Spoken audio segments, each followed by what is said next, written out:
Hello, my name is Arina Rivo. Welcome to my channel.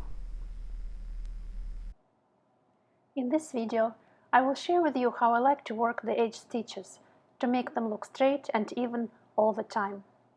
I use this method nearly always. Let's see how it's done.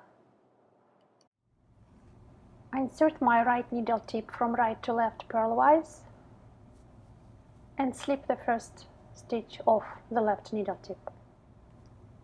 And the last stitch, there is a special way to work it. I will insert my right needle tip purlwise, place the working yarn under the needle tip, push it in, and pull it out.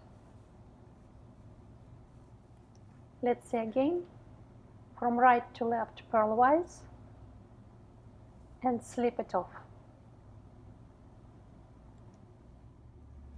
Insert my right needle tip from right to left purlwise, place the working yarn under, and pull it out.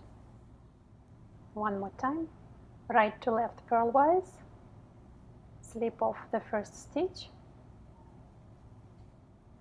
and the last stitch, right to left purlwise, place the yarn under, push it in, and pull it out. And now you can see how the stitches look. They create perfectly even looking columns. This is on one side, and this is on the other. Looks very neat and symmetrical. I hope this video will help you to create beautiful things. Enjoy your knitting, and I'll see you in the next video.